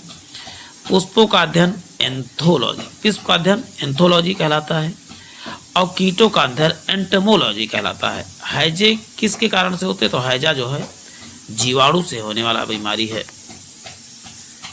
वनस्पति विज्ञान के जनक आप बताओगे थियोफ्रेस्टस। वही नाइट्रोजन यौगिकीकरण में कौन सा फसल सहायक है? तो आप बताओगे फली जो है सहायक है नाइट्रोजन के स्थिरीकरण के लिए। कौन सा बैक्टीरिया से होता है? तो टीबी जो है बैक्टीरिया से होने वाली बीमारी है। यदि कहा जाए कि यदि एक जीवाणु बैक्टीरिया 20 मिनट में विभाजित होती है तो 2 घंटे में जीवाणु बनेंगे कितने? तो आप बताओगे 64 हो जाएंगे। मतलब यह एक था और हर 20 मिनट में विभाजित होती है तो 2 घंटे में 64 हो जाएंगे। जीव विज्ञान के जनक यानी फादर ऑफ अरस्तु, देखिए बात हो चुकी है, अरस्तु भी है। और वहीं प्रशीतन खाद्य पर यानी फ्रिज में जैव रासायनिक अपक्रिया की दर कम हो जाती है, इसीलिए वहां पर कोई भी वस्तु रखो जल्दी खराब नहीं होती है। गोल्डन धान में सर्वाधिक मात्रा किसकी होती है? तो विटामिन ए जो है सर्वाधिक मात्रा में होती है। तपेदिक का कारण क्या है? तो तपेदिक के कारण जो है बैक्टीरिया, टीबी जो है बैक्टीरिया पर। छिली हुई सब्जियों में कौन सा विटामिन नष्ट हो जाता है? तो विटामिन सी नष्ट हो जाता है। अब नेक्स्ट बात करते हैं, कौन सी विटामिन पानी में घुलनशील है? तो विटामिन बी क्या है? पानी में घुलनशील है। और बी ही नहीं, विटामिन बी और सी, तो ऐसे याद करो, WBC। वाटर में भी सी, WBC। वाटर में कौन कौन से? बी और सी। और वही वसा में कौन सा? वसा में कीड़ा, KEDA। ये 4 विटामिन किसमें? तो बताओ वसा में घुलनशील है। अब नेक्स्ट है, देखिए जैव निम्नीकरण में अपशिष्ट को किसकी सहायता से उपयोगी पदार्थ में रूपांतरित किया जाता है? तो जीवाणु के द्वारा जो है रूपांतरित किया जाता है। नाइट्रोजन स्थिरीकरण में लेग हीमोग्लोबिन का कार्य क्या है? तो बताओ ऑक्सीजन का अवशोषण करना। एक्सोबायोलॉजी में किसका अध्ययन करते हैं? तो बाह्य ग्रहों एवं अंतरिक्ष। तो आप बताओगे अंतरिक्ष में जीवन का अध्ययन किसके? तो एक्सोबायोलॉजी के द्वारा करते हैं। देखिए 90 क्वेश्चन हमने कर लिया है। आपको बता दूं 100 मैंने कहा था, लेकिन मैं इस वीडियो में 120 कराने वाला हूं। बस आपको ध्यानपूर्वक देखते रहना है। किस अपक्रिया द्वारा पौधे में ऑक्सीजन बाहरी वातावरण से कोशिका पहुंचता है? तो आप बताओगे विसरण प्रक्रिया द्वारा जो बाहरी वातावरण से कोशिका में पहुंचता है ऑक्सीजन। ऊर्जा उत्पादन के लिए कोशिका किसका प्रयोग करती है? तो बताओ ग्लूकोज का उपयोग करती है। अब बात करते हैं जीवाणु की खोज सर्वप्रथम किसने? तो लीवेनहॉक ने। अब वही बात, श्वसन की अपक्रिया में खाद्य पदार्थों का परिणत क्या कहलाता है? तो बताओ विघटन कहलाता है। जैव प्रक्रम के अंतर्गत कौन सा आता है? तो पोषण, उत्सर्जन तथा श्वसन जो है जैव प्रक्रम के अंतर्गत आते हैं। वही वनस्पति विज्ञान, जैसे जीव विज्ञान के जनक आपने अरस्तु देखा था, वनस्पति विज्ञान के जनक थियोफ्रेस्टस हैं। रक्त में ग्लूकोज की मात्रा नियंत्रित करता है, तो इंसुलिन के द्वारा जो है ग्लूकोज की मात्रा नियंत्रित होती है। वास्तविक केंद्रक किसमें अनुपस्थित होता है? जीवाणुओं में वास्तविक। अब नेक्स्ट बात करते, देखिए कहा गया वास्तविक केंद्रक किसमें अनुपस्थित होता है? तो जीवाणुओं में वास्तविक केंद्रक नहीं होता है। एंजाइम कौन सा लार में उपस्थित होता है? तो लार में टाइलिन नामक एंजाइम उपस्थित होता है। अब नेक्स्ट देखिए बात होती है कि मनुष्य का रक्त बैंक किसे कहा जाता है? ब्लड बैंक किसे? तो स्प्लीन या प्लीहा को या तिल्ली को कहा जाता है। मनुष्य में मादा जनन अंग किस हार्मोन का स्राव होता है? तो मादा जनन में रिलैक्सिन हार्मोन का। अब आपके लिए मैं 19 क्वेश्चन छोड़ता हूँ, आपको खुद इनको वीडियो रोक के पढ़ लेना है। देखिए कितने बेहतरीन क्वेश्चन आगे भी मिलने वाले हैं, तो बने रहें प्यारे साथियों। आज के लिए इतना ही। जय हिंद, जय भारत। फिर मिलते हैं एक नए सेशन में। और जिन भाई बहनों ने चैनल को सब्सक्राइब नहीं किया वो चैनल को सब्सक्राइब करें। देखिए वर्गीकी का पिता यहाँ कार्ल लिनियस की बात की गई है। तो फिर मिलते हैं नए सेशन में। जय हिंद, जय भारत।